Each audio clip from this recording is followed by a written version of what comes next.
नमस्कार, मैं रवीश कुमार। केंद्र सरकार ने कर्मचारी भविष्य निधि संगठन ईपीएफओ से पैसा निकालने को लेकर कई बड़े बदलाव किए हैं। इसे लेकर सोशल मीडिया में बहस हो रही है। इस बहस में एक पुरानी घटना का जिक्र करना चाहता हूं।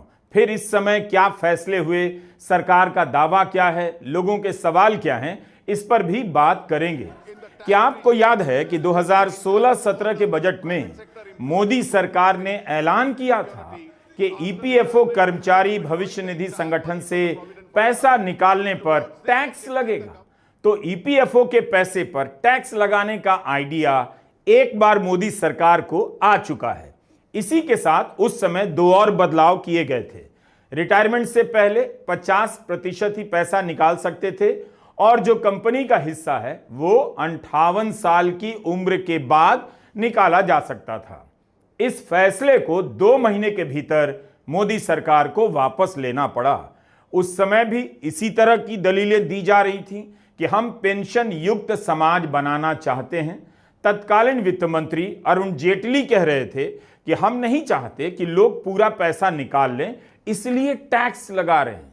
तब वित्त मंत्री काफी अच्छे से समझा रहे थे।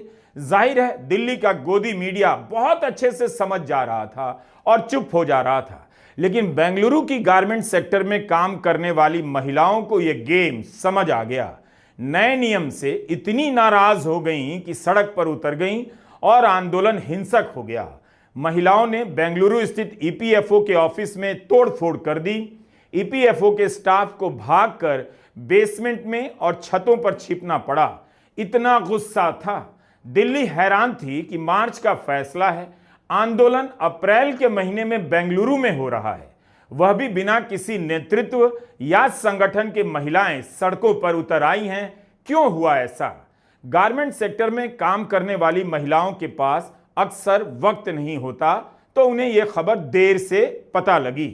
इंडियन एक्सप्रेस ने जब आंदोलन के कारणों की पड़ताल की तो पाया कि 16 अप्रैल को विजय कर्नाटका अखबार में एक रिपोर्ट छप गई कि अगर अप्रैल खत्म होने से पहले कर्मचारियों ने ईपीएफ के लिए अप्लाई नहीं किया तो 1 मई से नई नीति लागू हो जाएगी और वे सिर्फ 50% पैसा निकाल पाएंगे।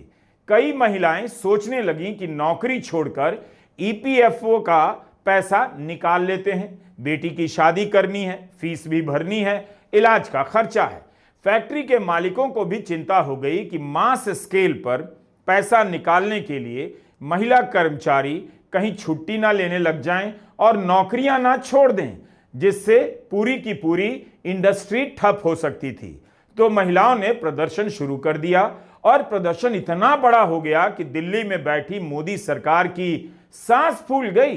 1 महीने के भीतर यह फैसला वापस लेना पड़ा। सबसे पहले आज अगर ईपीएफओ से पैसा निकालने पर टैक्स नहीं लगता है तो आप सभी को बेंगलुरु की महिला मजदूरों का शुक्रगुजार होना चाहिए। उनका ही गुस्सा था कि सरकार दोबारा हिम्मत नहीं कर पाई ईपीएफओ के पैसे पर टैक्स लगाने की। इसका उदाहरण इसलिए दिया क्योंकि कई बार सरकार के फैसले को समझने में वक्त लग जाता है। इस बीच सरकार का ही पक्ष हर जगह छपता है कि सब तो सही है, उसका फैसला लोगों की भलाई के लिए ही है, लेकिन होता कुछ और है।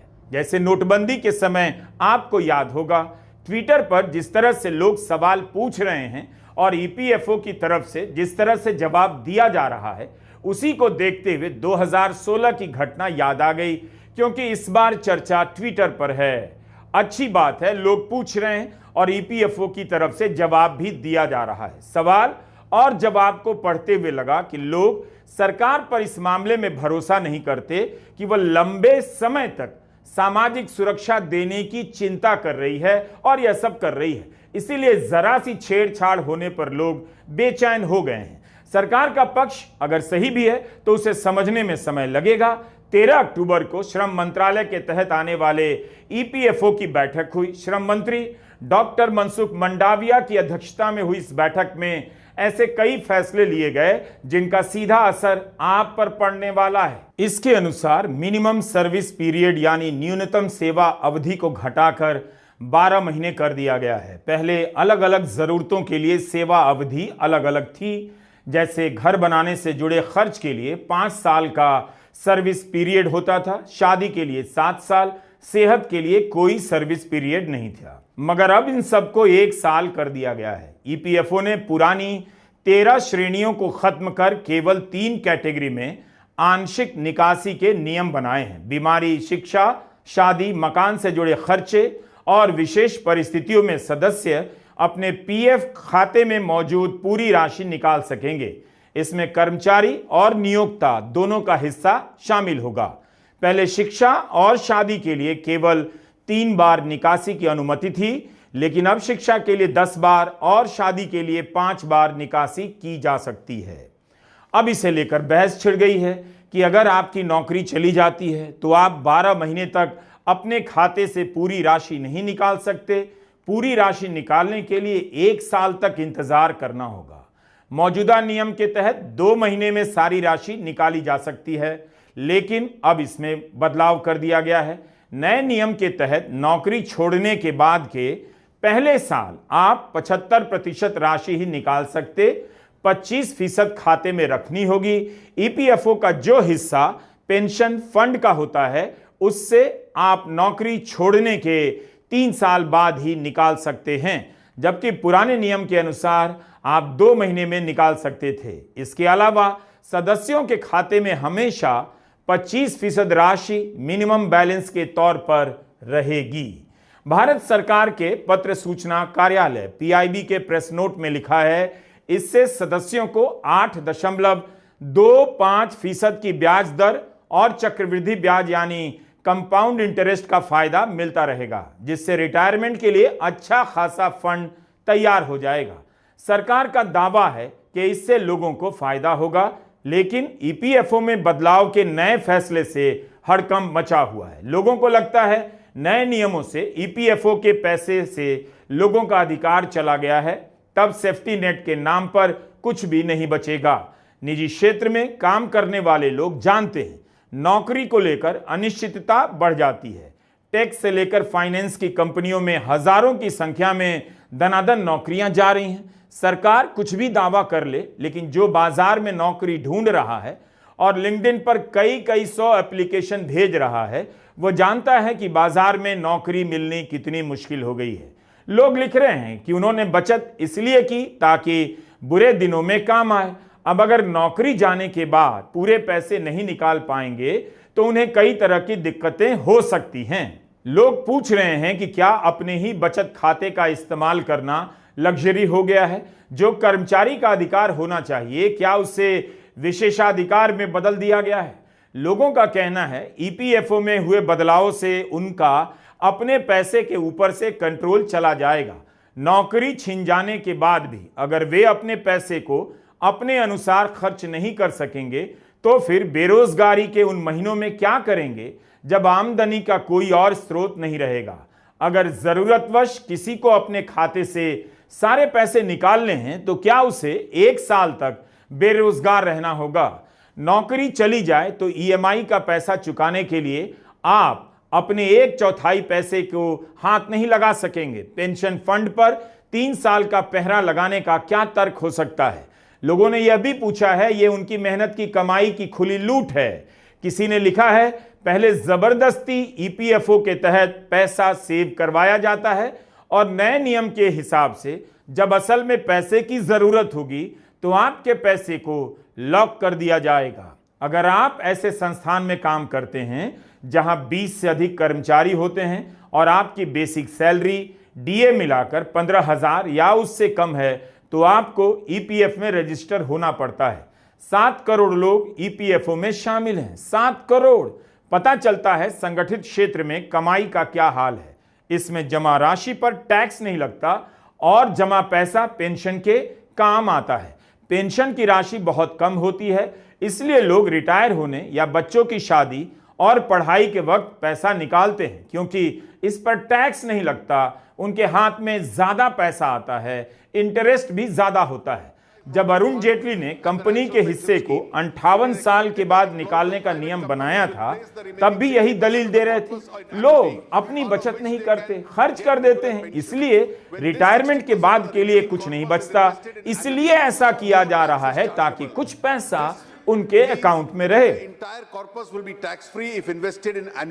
इस बार भी कुछ ऐसी दलील दी जा रही है कि पेंशन फंड में 25% राशि को इसलिए रखा जा रहा है क्योंकि लोग सावधानी से सेविंग नहीं करते, पैसा उड़ा देते हैं, इसलिए सरकार लोगों की सुरक्षा के लिए यह प्रावधान लेकर आई है। मगर क्या यह तर्क संगत है? इस तर्क से तो ऑनलाइन गेमिंग बहुत पहले बैन हो जानी चाहिए थी। इस तर्क से आप लोगों को लोन भी कम दीजिए, कम लेने दीजिए, उन पर ईएमआई का बोझ आएगा ही नहीं। किसकी कितनी आय है यही देखकर फोन खरीदने दीजिए, पर्याप्त सेविंग नहीं है तो घर मत लेने दीजिए। और अगर लोगों की पेंशन की इतनी चिंता है तो एक काम कीजिए, पूर्व उपराष्ट्रपति को आप 3-3 पेंशन क्यों दे रहे हैं, इसका जवाब दीजिए। उपराष्ट्रपति के पद पर रहने के कारण जगदीप धनखड़ को 2 लाख की पेंशन मिल रही है, ये सांसद भी रहे तो सांसदी की पेंशन मिलेगी, विधायक भी रहे तो विधायकी की पेंशन मिलेगी, करीब 2.25 लाख रुपए हर माह इन्हें पेंशन मिलेगी। आम जनता से सरकार कहती है उसे बचत की आदत नहीं, इसलिए जबरदस्ती पैसा रखना होगा ताकि पेंशन मिले। लेकिन यहां जगदीप धनखड़ के केस में लग रहा है इन्हें पेंशन मिले इसलिए 3-3 पेंशन जबरदस्ती दी जा रही है। लीजिए, कोई इस अन्याय को कैसे सही ठहरा सकता है? वो भी नहीं जो पद पर रहते हुए राष्ट्रवाद की बातें किया करते थे, लेकिन जैसे ही 3-3 पेंशन मिली लपक कर झपट लिए। नियम है तो नियमों का विरोध भी तो कर सकते थे। जगदीप धनखड़ को 3-3 पेंशन मिल रही है, 2.25 लाख महीने की पेंशन। क्या आप जानते हैं कि ईपीएफओ से कितनी पेंशन मिलती है? ईपीएस 95 के तहत आधे से अधिक लोगों को 1 महीने की पेंशन 1500 रुपए से कम मिलती है। 49 लाख लोग ऐसे हैं जिन्हें 1500 रुपए से कम की राशि मासिक पेंशन के रूप में दी जाती है। 6000 से अधिक पेंशन सिर्फ 0.65% लोगों को मिल रही है। जाहिर है लोग ईपीएफओ का महत्व पेंशन के लिए कम देखते हैं, टैक्स फ्री पैसे के लिए, ज्यादा ब्याज दरों के लिए ज्यादा देखते हैं। 1500 की पेंशन में क्या होगा कोई बता सकता है? अगर सरकार लोगों की चिंता कर रही होती तो इसे बढ़ा देती। बिहार में महिलाओं के खाते में 10,000 रुपए डाल दिए गए। टैक्स देने वाले कर्मचारियों की पेंशन भी तो बढ़ा सकते थे। वोट के लिए बेरोजगार युवाओं को 1,000 रुपया महीना दे रहे हैं और जो 58 साल काम करता है उसकी पेंशन 1500। एक दलील यह दी जा रही है नौकरी जाने के बाद 36 महीने तक निकासी पर रोक इसलिए है ताकि आपको पेंशन अकाउंट से बीमा का कवर मिलता रहे। पेंशन 1500 की वो दलील नहीं टिक पा रही तो अब बीमा का सहारा लिया जा रहा है। यह भी तय करने का अधिकार कर्मचारी को मिलना चाहिए। अगर उसके पास पहले से बीमा है जिसका प्रीमियम भर रहा है, हो सकता है नौकरी जाने के बाद उसी प्रीमियम को भरने के लिए ईपीएफओ के पैसे की जरूरत पड़ जाए, तब क्यों नहीं उसे तुरंत निकालने की छूट मिलनी चाहिए। साफ है 25% पेंशन फंड को 58 साल तक के लिए रोकने की दलील में बहुत दम नजर नहीं आता। यह इतनी बड़ी राशि नहीं जिसके लिए सरकार लोगों को मजबूर कर सके कि आपके सम्मान के लिए हम कर रहे हैं। लोग पेंशन के लिए कम टैक्स छूट और ब्याज दर के लिए ईपीएफओ में पैसे रखते हैं। यही आकर्षण का मुख्य कारण है। क्या 1500 रुपए मासिक पेंशन से किसी की आत्मसम्मान की रक्षा हो सकती है? लोग इन बातों से संतुष्ट नहीं हो पा रहे। कांग्रेस नेता मणिकम टैगोर, डीएमके सांसद कनिमोई, एआईएमआईएम के अध्यक्ष असदुद्दीन ओवैसी समेत अन्य नेताओं ने भी इसका विरोध किया है। तृणमूल सांसद साकेत गोखले ने एक्स पर लिखा है, जब पहले नौकरी जाने के 2 महीने बाद पैसे निकाले जा सकते थे तो इसे 1 साल क्यों किया गया? साकेत लिखते हैं, अपना पैसा निकालने के लिए साल भर बेरोजगार रहना होगा वरना नहीं निकलेगा। पेंशन का हिस्सा 36 महीने बाद निकाल सकेंगे, पहले 2 महीने में निकाल सकते थे। 25% हिस्सा आप 58 साल तक निकाल नहीं सकते। साकेत गोखले ने लिखा है कि यह चोरी है। मोदी सरकार को लग रहा होगा कि बेरोजगारी बढ़ने वाली है, नौकरियां जाने वाली हैं, कहीं ऐसा ना हो जाए कि फंड की कमी पड़ जाए, इसलिए लॉक इन पीरियड बढ़ा दिया जाए। इन सुधारों को तुरंत वापस लेना चाहिए, साकेत कहते हैं। साकेत के ट्वीट पर पीआईबी की ओर से लंबा फैक्ट चेक आया है। पीआईबी ने लिखा है, बेरोजगारी में कोई बढ़ोतरी नहीं हुई। पीरियोडिक लेबर फोर्स सर्वे के अनुसार 2017-18 में बेरोजगारी दर 6% थी, जो 2023-24 में घटकर 3.2% पर आ गई। अब इन्हीं बातों से संदेह हो रहा है कि यह सब क्यों किया जा रहा है। सबको पता है हर सेक्टर में नौकरियां जा रही हैं। एक साल पुराना आंकड़ा देकर जिसमें बेरोजगारी घटी हुई है, इस फैसले का बचाव क्यों किया जा रहा है? आज ही तो खबर छपी है कि बेरोजगारी की दर अगस्त महीने में बढ़ गई। इसी अगस्त के महीने में 15 से 29 साल के लोगों में बेरोजगारी की दर 5.1% थी, जो सितंबर में बढ़कर 5.2% हो गई। गांव में बेरोजगारी 4.3% से बढ़कर 4.6% हो गई है। यहां तो बेरोजगारी बढ़ रही है और आप आंकड़ा एक साल पहले का दे रहे हैं। इस हिसाब से साकेत गोखले की बात सही लगती है कि सरकार को लग रहा होगा कि नौकरियां जाने वाली हैं, लोग ईपीएफओ से पैसे निकालेंगे तो एक आंकड़ा वहां से भी मिलने लग जाएगा कि कितने लोगों ने पैसे निकाले, यानी इतने लोगों की नौकरियां चली गई। सरकार को भले फंड की दिक्कत ना हो, लेकिन इन आंकड़ों से उसे राजनीतिक तौर पर परेशानी हो सकती है। कहा जा रहा है लोग जल्दी जल्दी पैसा निकाल लेते हैं। जाहिर है लोग लंदन घूमने के लिए ईपीएफओ से पैसा नहीं निकालेंगे। नौकरी गई है, पैसे नहीं होंगे तभी ईपीएफओ से निकालेंगे। उन्हें पता है इसमें सबसे ज्यादा ब्याज मिलता है। इसलिए लोग कह रहे हैं कि जो तरह तरह का लॉक इन पीरियड है वो ठीक नहीं। ईपीएफओ का तर्क है 75% पैसा तो नौकरी जाने के बाद आप निकाल ही रहे हैं, लेकिन बात यहां 1 साल की है, जो पहले 2 महीने बाद निकाल सकते थे। ईपीएफओ के पक्ष में दलील दी जा रही है, पहले ज्यादा कैटेगरी होने के कारण क्लेम रद्द हो जाते थे, अब 3 की कैटेगरी में पैसे निकालने के विकल्प हैं, इसलिए क्लेम रद्द होने के चांस कम हो जाएंगे। बिजनेस पत्रकार ईरा दुग्गल ने लिखा है कि ईपीएफओ की प्रक्रियाओं में सुधार की जरूरत तो है, लेकिन यह वो सुधार नहीं जिसकी उम्मीद थी।